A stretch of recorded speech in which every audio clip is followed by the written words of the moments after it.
บายดีสบายดีFC ทุกคนเนาะตอนนี้ก็คืออยู่ให้อยู่นะอยู่หัวอยู่สวน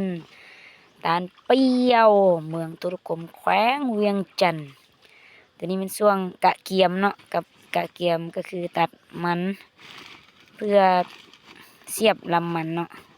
แต่ว่าบางส่วนก็เจ้าก็แล้วไปแล้วแต่ว่าทางเราก็อยากซ่าน้อยนึงตอนนี้ก็แช่น้ำยาบำรุงลำต้นมันให้มันแข็งแรงเพื่อให้มันติดเนาะให้มันออกนอกไว้มันตายเนาะ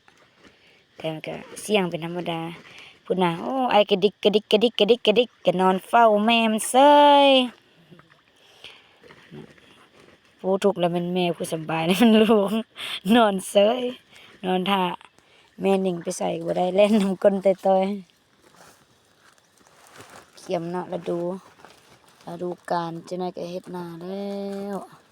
อันนี้ก็เป็นหนองที่ถมไปได้ครึ่งหนึงเนาะหนองใหญ่ยังเหลืออีกครึ่งหนึงมื้อใดว่างก็สิได้จกถมใหม่เนาะจกถมทางอื่นดอกแล้วก็เอาดินมาถมใส่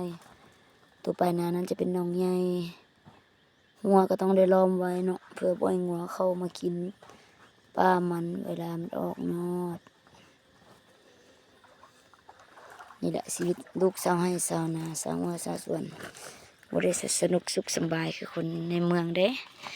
คิดดีๆเด้อบ่ได้สิมาเป็นเขยตาลเปรี้ยวพุ่นแม่งหนึ่งต้องไถนาเก่งขับรถเก่งเฮ็ดนาเก่งๆเฮ็ดสวนเก่งๆไถนาเก่งก็สุดยอดแล้ว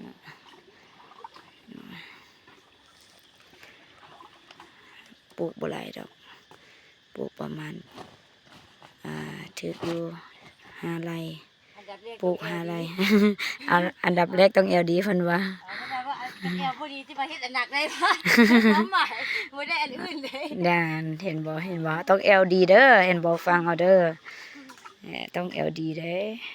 อLDนี่แม่นหยังเนี่ยมันก้มเสียบมันนี่บ่เสียบแล้วก็เสียบเป่ามันเป่าน้ำโอ้เป่ามันแม่นโอ้แม่นได้เนาะว่าเอลดีไปอันLDคลำซิ่งบ่ได้เนาะ ต้องห้าวหันทุกด้านเลยเป็นว่าสิเป็นลูกเขยทางเขตเมืองทะลุคมนะต้องเตรียมพร้อมเนาะเตรียมพร้อมทุกอย่าง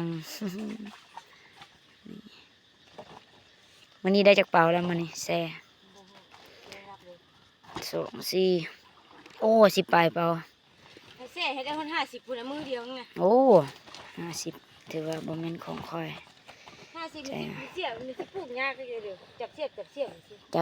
ยบโอ้เนาะจับเสียบ เสียบมันบ่คือเสียบอื่นจับเสียบถ้ามันดินแข็งนั้นจักษาหน่อยนึงแม่นมื้อก็เริ่มปลูกมื้อปลูกลงมือปลูกโอเคขอบใจทุกคนที่เขาติดตามมีบรรยากาศยามแรงเนาะแต่เป็นใกล้สิตกแล้วเนาะอากาศก็เริ่มเย็นแน่นิดนึงก็บ่ร้อนหลายปานใดเริ่มพออยู่ได้ละ